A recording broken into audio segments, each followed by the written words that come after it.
Good morning students, welcome to the next session of social science. कल हमने पढ़ा था चैप्टर नंबर 13 के बारे में, द कॉन्स्टिट्यूशन ऑफ इंडिया। इस चैप्टर में हमने पढ़ा था कि जो हमारा कॉन्स्टिट्यूशन है वो क्या होता है और कॉन्स्टिट्यूशन की ज़रूरत क्यों पड़ी, और जब कॉन्स्टिट्यूशन को बनाया गया तो उसको बनाते हुए जो हमारी कॉन्स्टिट्यूएंट असेंबली के मेंबर्स थे उनको किस किस डिफ़िकल्टीज का सामना करना पड़ा। तो सबसे पहले एक बार क्विक रिविजन ले लेते हैं कि हमने कल क्या किया था। सबसे पहले हम बात करेंगे व्हाई कॉन्स्टिट्यूशन इज नीडेड। जो कॉन्स्टिट्यूशन है उसकी ज़रूरत क्यों पड़ी थी हमें, क्योंकि सबसे पहले जब हमारा देश जैसे ही आज़ाद हुआ था तो आज़ाद होने के बाद सबसे पहले हमारे देश को एक कॉन्स्टिट्यूशन की ज़रूरत थी ताकि ये पता चल सके कि हमारा जो देश है उसे चलाने के लिए कोई ना कोई गाइडलाइंस तो हमें ज़रूर चाहिए। तो इसी गाइडलाइंस के लिए सबसे पहले हमें ज़रूरत थी कि जो हमारा कॉन्स्टिट्यूशन है वो बनाया जाए। और आपको पता है कि जो हमारा कॉन्स्टिट्यूशन है, हमारे देश को आज़ाद होने से पहले ही हमने कॉन्स्टिट्यूशन बनाने के बारे में शुरू कर दिया था। ये प्रोसेस हमने स्टार्ट कर दिया था कि किस तरह से हमारे कॉन्स्टिट्यूशन को बनाया जाएगा और उसमें किस किस चीज़ों को शामिल किया जाएगा। और जब हमारा कॉन्स्टिट्यूशन बनाया जा रहा था तो उसके जो हमारे चेयरमैन थे, ड्राफ्टिंग कमेटी के जो चेयरमैन थे, वो हमारे डॉक्टर भीमराव अंबेडकर थे, जिन्हें हमने ड्राफ्टिंग कमेटी का हमने चेयरमैन बनाया। उसके अलावा उसमें 300 मेंबर्स को शामिल किया गया, जो हर 3 साल में एक बार मीटिंग करते थे और इस बारे में डिस्कशन करते थे कि उन्हें किस तरह से हमारे कॉन्स्टिट्यूशन को बनाना है, किस किस चीज़ को उसमें ऐड करना है और किस किस चीज़ों को अवॉइड करना है। लेकिन उसके अलावा हमने चैलेंजेस के बारे में भी पढ़ा था कि जो हमारी कॉन्स्टिट्यूएंट असेंबली है उसको किस किस चैलेंजेस को फेस करना पड़ा था।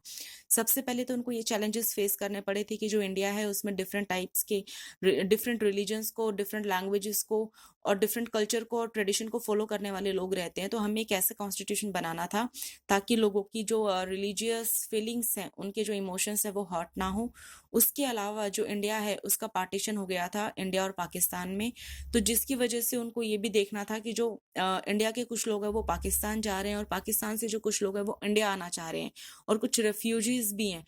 तो जो हमारी फ्रेमिंग कमेटी थी उनके सामने सबसे बड़ा चैलेंज ये था कि हमें उन लोगों को सेटल करना है और उन्हें एक अच्छा फ्यूचर देना है। तो हमें कॉन्स्टिट्यूशन इस हिसाब से बनाना है ताकि उन लोगों को भी करना पड़े, उन लोगों को कोई हरासमेंट ना फील करनी पड़े और ना ही उन लोगों को फ्यूचर में किसी तरह की प्रॉब्लम को फेस करना पड़े। उसके अलावा जो हमारे देश में जब हमारा देश आज़ाद हुआ था तो सबसे बड़ा चैलेंज हमारे सामने पॉवर्टी और अनएम्प्लॉयमेंट थी। गरीबी और बेरोजगारी इतनी ज़्यादा बढ़ गई थी कि लोगों के साथ डिस्क्रिमिनेशन भी होता था। तो हमारी इंडियन सोसाइटी जो है वो सोशल, पॉलिटिकल और इकोनॉमिक, इवन जेंडर इनइक्वालिटीज को भी फेस कर रही थी। तो इन सब चीज़ों को ध्यान में रखते हुए हमारे जो फ्रेमिंग कॉन्स्टिट्यूएंट असेंबली, जो हमारे कॉन्स्टिट्यूएंट असेंबली के जो फ्रेमर्स थे जो इनको बना रहे थे, तो उनको ये सारे चैलेंजेस ध्यान में रखकर ही हमारे कॉन्स्टिट्यूशन को फ्रेम करना था।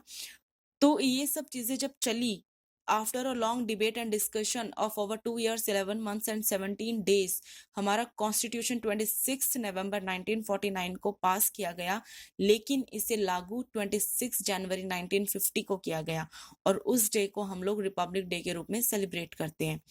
अब इसी चैप्टर में हम हमारा नेक्स्ट टॉपिक पढ़ेंगे and the name of the topic is preamble and the key features of the Indian constitution. अब हम बात करेंगे इसमें जो हमारा कॉन्स्टिट्यूशन है उसकी प्रस्तावना कैसी थी, उसका प्रियम्बल और उसके अलावा जो उसके की फीचर्स हैं, जो हमारा इंडियन कॉन्स्टिट्यूशन है इसकी क्या खासियत थी, इसके बारे में पढ़ेंगे।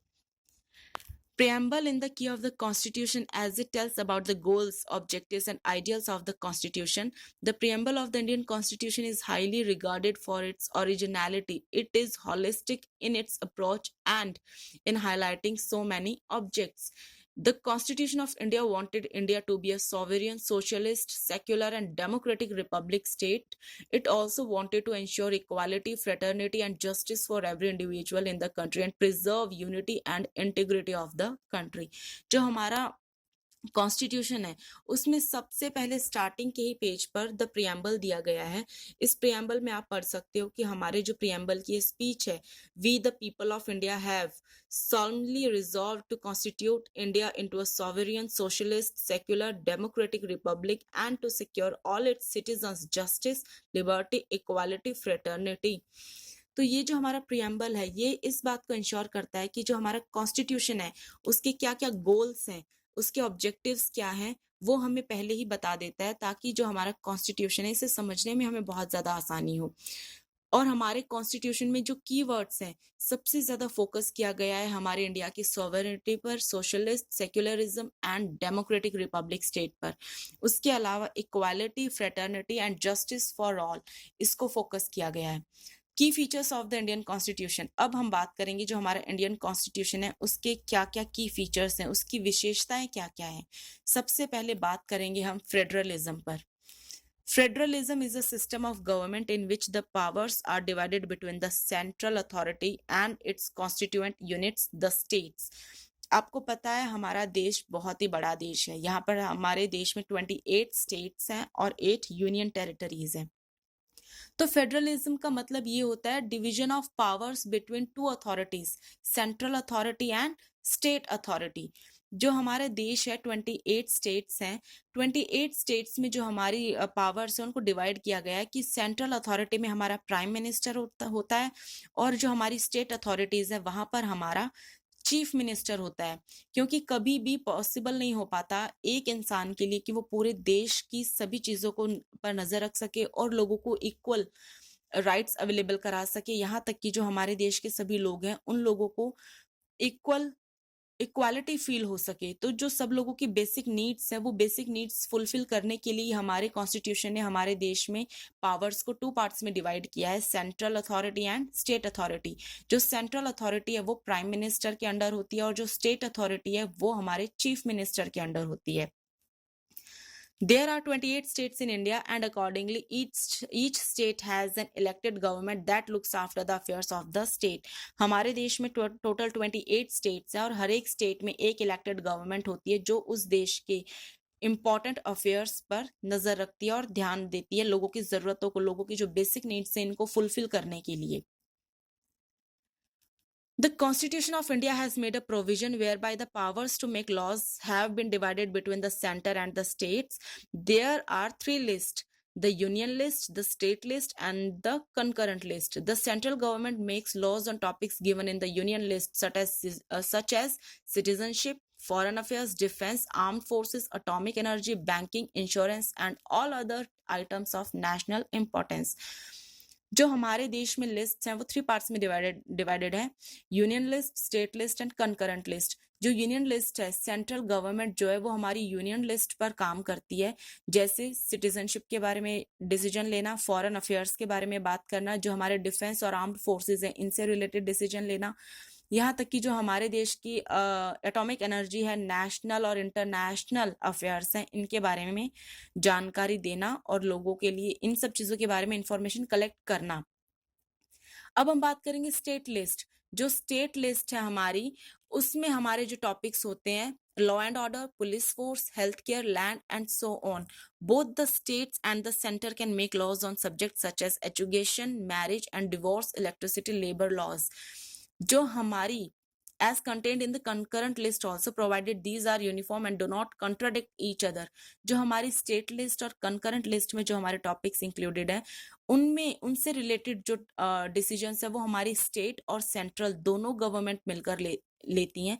लेकिन इस चीज को हमेशा ध्यान में रखना कि जो हमारी यूनियन लिस्ट के जो टॉपिक्स होते हैं उनके रिगार्डिंग डिसीजन सिर्फ हमारी सेंट्रल गवर्नमेंट ले सकती है, स्टेट गवर्नमेंट उसके रिगार्डिंग कोई डिसीजन नहीं ले सकती। लेकिन जो हमारे स्टेट लिस्ट और कंकरेंट लिस्ट है इनमें स्टेट गवर्नमेंट के साथ साथ सेंट्रल गवर्नमेंट भी इनमें डिसीजन ले सकती है, इनमें इंटरफेयर कर सकती है। अब हम बात करेंगे पार्लियामेंट्री फॉर्म ऑफ गवर्नमेंट। जो हमारी गवर्नमेंट है उससे हमने 3 पार्ट्स में डिवाइड किया है। फर्स्ट है हमारे legislature, second executive and the third one is judiciary. जो लेजिस्लेचर है हमारी, the legislature consist of the elected representatives who frame laws. जो लेजिस्लेचर गवर्नमेंट है हमारी, इसमें हम लोग उन लोगों को शामिल करते हैं जो हमारे देश के नियम बनाते हैं, जो लॉज को बनाने का काम करते हैं। और एग्जीक्यूटिव में हमारे प्राइम मिनिस्टर और मिनिस्ट्री ऑफ काउंसिल आती है जो उन लेजिस्लेचर गवर्नमेंट के बनाए हुए नियमों का पालन करने के लिए लोगों को बताती है कि उनको जो रूल्स हैं वो लेजिस्लेचर असेंबली में बनाए जाते हैं, लेकिन जो एग्जीक्यूटिव गवर्नमेंट है वो उन रूल्स को पब्लिक पर इम्प्लीमेंट करती है। और जो जुडिशियरी हमारी गवर्नमेंट का थर्ड पार्ट है, ये पब्लिक लॉज जो लॉज बनाए गए हैं और लोग जब उन नियमों का पालन करते हैं प्लस बाद में उन लोगों को क्या प्रॉब्लम्स आ रही है, कहीं लोगों को वो चीज़ इम्प्लीमेंट करने में प्रॉब्लम तो नहीं आ रही है। अगर लोगों को न्याय टाइम से नहीं मिल रहा है या उनके किसी भी फंडामेंटल राइट्स का को अगर आप ये कह सकते हो कि अगर उनके किसी फंडामेंटल राइट को चुनौती देने की कोशिश की जा रही है या कहीं पर उसको एक तरफ से हरासमेंट झेलनी पड़ रही है, तो वो न्याय के लिए जुडिशियरी के पास जाता है। इसमें हमारे supreme courts, high courts include होते हैं। तो हमारी गवर्नमेंट को टोटल 3 पार्ट्स में डिवाइड किया गया है। लेजिस्लेचर जो कानून बनाती है, एग्जीक्यूटिव जो लोगों से कानून का पालन करवाती है और जुडिशियरी जिसमें लोगों को कानून को पालन तो लोग करते हैं लेकिन उसके बावजूद अगर लोगों को कहीं न कहीं डिफिकल्टी आ रही है या अगर उन्हें अन्याय का एहसास हो रहा है तो वो जुडिशियरी जो हमारा गवर्नमेंट का थर्ड पार्ट है, वो लोगों को न्याय प्रदान करती है। अब हम बात करेंगे सेकुलरिज्म के बारे में।